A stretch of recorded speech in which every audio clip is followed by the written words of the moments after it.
एक नहीं, दो नहीं, तीन नहीं, पूरे 7 रन मिले हैं मोहम्मद रिजवान को इस पीएसएल में। पहले 8 में से 7 मैचेस हार चुकी है मुल्तान सुल्तान। और अगर आप पीएसएल के टॉप स्कोरर की बात करें तो नंबर 1 पे मोस्ट रन गेटर्स में भला कौन मिलेगा आपको, कौन दिखेगा? मोहम्मद रिजवान। तो जनाब मोहम्मद रिजवान जो कि मुल्तान सुल्तान के कप्तान हैं, उन्होंने 2 बयान दिए थे। नंबर 1, अगर हम अपने लिए खेलेंगे तो अल्लाह हमें जलील और रुस्वा करेगा, ये उन्होंने कहा था आज से कुछ साल पहले। और आप देखें कि कौन अपने लिए खेल रहा है और कौन जलील और रुस्वा हो रहा है। मैं मोहम्मद रिजवान के अगेंस्ट इस तरह से नहीं हूं, लेकिन मोहम्मद रिजवान के अपने बयान आज उसी के ऊपर आ रहे हैं। दूसरी बात, मोहम्मद रिजवान ने न्यूजीलैंड से बुरी तरह हार कर सीरीज कहा था कौम हमसे नाराज है, हम पीएसएल में अच्छा खेल पेश करके कौम को खुश करेंगे। तो ये जनाब आपके कप्तान का स्टैंडर्ड है कि आप अपनी इंटरनेशनल टीम में नाकामी को आप कंपनसेट करते हैं पीएसएल के साथ। अब हालात ये हैं कि ना आपकी टीम ने अच्छा खेल पेश किया और ना कौम आपसे खुश है। ये खाली स्टेडियम आपको बता रहे हैं कि कौम आपसे कितनी सेटिस्फाइड है। लेकिन यहाँ पे आएगा इस वीडियो में एक ट्विस्ट। रिजवान के ऊपर बात तो बहुत से लोग कर रहे हैं, लेकिन हम बात करेंगे यहाँ पे मुल्तान सुल्तान के ओनर जनाब अली तरीन के बारे में। आप देख रहे हैं अंपायर पॉइंट।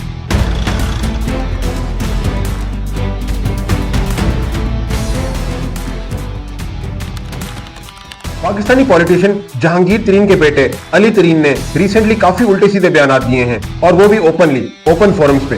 तो जनाब कभी पीएसएल को तनकीद का निशाना बनाते हैं, कभी पीएसएल को जलील करते हैं, और कभी अली जफर जैसे पाकिस्तान के एसेट को नीचा दिखाते हैं। आप जैसे लोगों के होते हुए जनाब अली तरीन साहब, हमें दुश्मनों की जरूरत नहीं है। अभी मैं गाली नहीं दे सकता। नहीं, गाली नहीं देना। फैमिली देखती है, वरना मैं ऐसे गाली दूं, ऐसे गाली दूं ना, जिंदगी भर याद रखें ये। अली तरीन जैसे नॉन सीरियस लोग पीएसएल की टीमों के मालिक बने हुए हैं, और इनके एक हालिया बयान एक तरफ, अंपायर आपको कुछ अरसा पुराना, कोई 2-3 माह पुराना इनका बयान आपको सुनाएगा और उसका हम करेंगे ऑपरेशन, जो कि शायद आप में से बहुत सारे लोग भूल गए हों। लेकिन अंपायर आपको भूलने नहीं देगा, क्योंकि अंपायर का काम है गलत लोगों को, बुरे लोगों को एक्सपोज करना, उनकी छितरौल करना, और आप जैसे मासूम क्रिकेट फैंस को इन फ्रॉड लोगों से बचाना। अली तरीन ने क्या कहा है ये भी हम आपसे शेयर करते हैं, लेकिन इससे पहले हम आपको पिछले साल की पीएसएल में लेकर जाएंगे। तो पिछले साल पीएसएल में इस्लामाबाद यूनाइटेड की तरफ से प्ले ऑफ में एक खिलाड़ी था, इकलौता खिलाड़ी था जिसने कमाल करके दिखा दिया और इनको टाइटल विन करा दिया। वो प्लेयर था इमाद वसीम। सबसे पहले हम इमाद वसीम की परफॉर्मेंस पे नजर डालते हैं। इस्लामाबाद यूनाइटेड की टीम टॉप 2 में फिनिश नहीं कर पाई थी, इसलिए उसको प्ले ऑफ के दोनों मैचेस जीतने थे। पहला मैच उनका हुआ था क्वेटा ग्लैडिएटर से। वहां पे इमाद वसीम ने जबरदस्त स्पेल करवाया था। 4 ओवर्स में 13 रन दिए थे और 3 विकेटें भी ली थी। विकेटें भी किसकी थी? रिली रसू की, सऊद शकील की और ख्वाजा नाफे की, यानी कि तीनों मेन बैट्समैनों की विकेटें ली थी।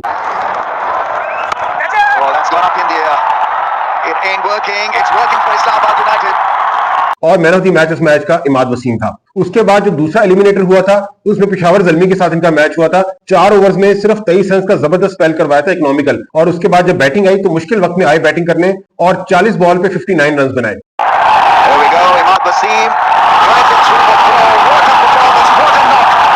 और इस मैच के मैन ऑफ द मैच भी इमाद वसीम ही थे। और जब फाइनल की बात आई तो जनाब फाइनल में तो कमाल ही कर दिया इमाद वसीम ने। इंडिविजुअल परफॉर्मेंस हो तो ऐसी, और ऐसी इंडिविजुअल परफॉर्मेंस जो कि टीम को मैच भी विन करवाए। मुल्तान सुल्तान के खिलाफ मैच था, अली तरीन की टीम के खिलाफ। 4 ओवर्स में सिर्फ 23 रन दिए और 5 मेजर विकेटें ली। किस किस की विकेटें ली जनाब, ये मैं आपको बताता हूं। यासिर खान की विकेट ली, डेविड विली, उसके बाद खुशदिल शाह की विकेट ली, चार्ल्स की विकेट ली और जॉर्डन की विकेट ली।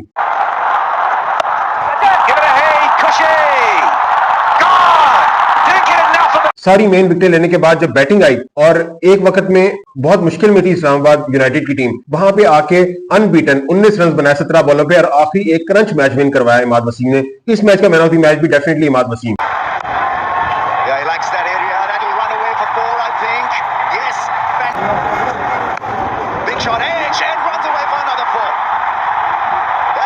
तो तीनों मैच जो प्ले ऑफ के थे, नॉकआउट मैचेस थे, तीनों मैचों में Imad Wasim man of the match था। इसलिए इसके बाद आप जानते हैं क्या हुआ। Imad Wasim T20 world cup के लिए सिलेक्ट हुआ, लेकिन वहां पे पाकिस्तान पहले ही राउंड में बाहर हो गई। इस वाकये के कुछ महीनों के बाद जनाब अली तरीन साहब को कुछ खुजली हुई, कुछ तकलीफ हुई और उन्होंने एक भंड मार दिया। जनाब क्या कहते हैं अली तरीन साहब? अली तरीन साहब ने कहा, during the last years PSL ceremony I said to a PCB official I apologize in advance, कहते हैं कि I apologize in advance because now due to us Imad Wasim will make it to the T20 world cup squad and will cause us to lose the world cup. This is exactly what happened. तो कह रहे हैं कि मैंने एक PCB के official के पास जाके उनको अपोलोजाइज किया, उनसे माफी मांगी कि हमारी टीम मुल्तान सुल्तान की टीम की के खिलाफ इमाद वसीम की परफॉर्मेंस जो हुई है इसकी वजह से ये बंदा T20 वर्ल्ड कप की टीम में सिलेक्ट होगा और उसके बाद ये पाकिस्तान के अर्ली कॉज एग्जिट उसकी वजह से होगा इमाद वसीम की, यानी कि इमाद वसीम की वजह से पाकिस्तान हारेगा। तो इस बयान के बाद तो मैं अली तरीन को यही कहूंगा कि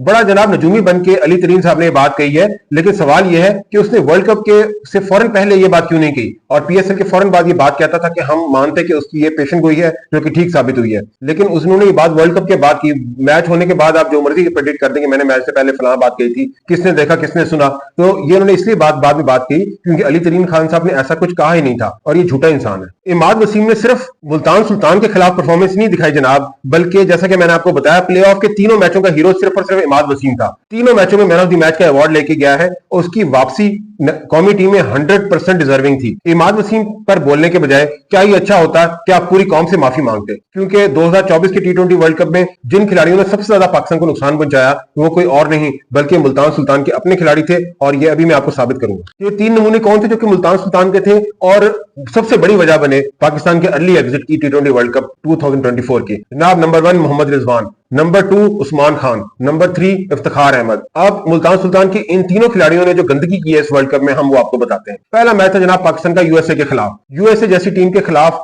जो शर्मिंदगी जो पाकिस्तान को उठानी पड़ी बाबर आजम के अलावा, बाबर आजम को हमने माफ किया आज की वीडियो में, उसके ऊपर हम फिर कभी बात करेंगे। अब हम सिर्फ हमारे जो तोपों का रुख है सिर्फ अली तरीन और मुल्तान सुल्तान की तरफ है। मोहम्मद रिजवान साहब ने 8 बॉलों पे 9 रन बनाए और उसके बाद सुपर ओवर में जो 22 के रन दिए वो इसके अलावा थे।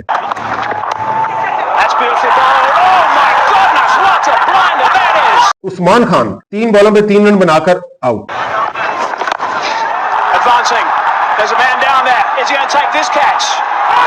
इफ्तिखार अहमद सिर्फ 18 रन बनाए इसने जब आखिरी ओवर में हार्ड हिटिंग की जरूरत थी। 14 बॉलों पे 18 रन बनाए, एक ओवर इसने कराया, 10 रन दिए, कोई विकेट नहीं दी।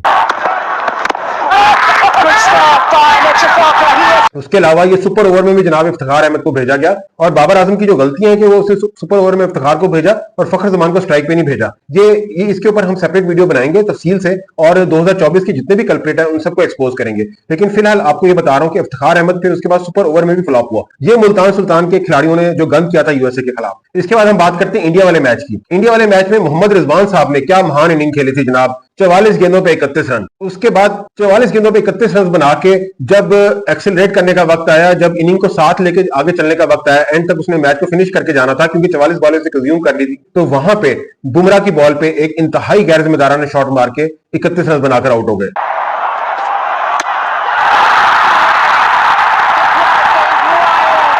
मुल्तान सुल्तान के दूसरे सूरमा उस्मान खान ने इस मैच में 15 बॉलों पे 13 रन बनाए और विकेट थ्रो की। इफ्तिखार अहमद ने जनाब आखिरी ओवर में, हम कहते हैं ना कि ये इफ्ती मेनी है, डेथ ओवर का स्पेशलिस्ट है, 9 बॉलों पे 5 रन बनाए और उस वक्त जीत के लिए 21 बॉल पे 33 रन चाहिए थे। जो इफ्तिखार अहमद जो कि सेल्फ प्रोक्लेम्ड हार्ड हिटर है और वो ऐसे तो अपने आपको टेल एंडर भी कहता है, इतना बड़ा कार्टून है, लेकिन वो अपने आप को एक हार्ड हिटर भी मानता है और अपनी वीडियो से लगाता है जनाब कि मैं ऑस्ट्रेलिया में जाके इतने छक्के मारे और मेरे जो टीममेट्स हैं वो आउट होते रहे। इफ्तिखार साहब जरा शर्म कर लो आप। लेकिन फिलहाल हम अली तरीन की बात करेंगे। तीनों जो सूरमा है, रिजवान 44 गेंदों पे 31, उस्मान 15 गेंदों पे 13 और इफ्तिखार 9 गेंदों पे 5, तीनों ने पाकिस्तान को शर्मिंदगी दिलाई। अली तरीन साहब, इमाद वसीम तो वर्ल्ड कप से पहले सिर्फ 2 या 3 माह के लिए आया था पाकिस्तान में। अगर इसी के आने से पाकिस्तान हारा तो मुझे ये बताएं कि यूएसए के खिलाफ तो इमाद वसीम था ही नहीं, वो मैच क्यों पाकिस्तान हारा? आपके रिजवान, इफ्तिखार और उस्मान खान ने क्यों नहीं जितवा दिया यूएसए वाला मैच? और इंडिया वाले मैच में भी इमाद वसीम ने बहुत अच्छी बॉलिंग की थी और इमाद वसीम ने तो कौम से माफी भी मांग ली है। आप बताएं जनाब, आप और आपके मुल्तान सुल्तान के प्लेयर्स कब माफी मांगेंगे कौम से कि आपके इन प्लेयर्स ने बेशुमार टूर्नामेंट्स में पाकिस्तान की नाक कटवाई है? और अब आएगा अंपायर का फैसला।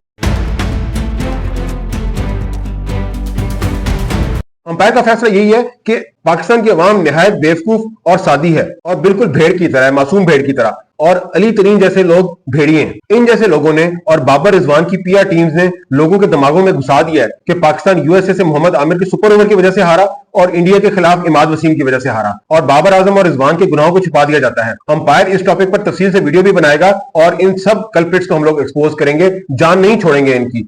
अंपायर इनको माफ नहीं करेगा, ना भूलने देगा। Don't forget, don't forgive. Multan Sultan की नाकामी की असल वजह अली तरीन का नॉन सीरियस एटीट्यूड है और अली तरीन अपने गैर जिम्मेदार और क्लाउन बयानात का फल आज काट रहा है। अगर अंपायर के और फैसले सुनना चाहते हैं तो इस चैनल को सब्सक्राइब कर दें और कमेंट सेक्शन में अपने राय का इजहार जरूर करें।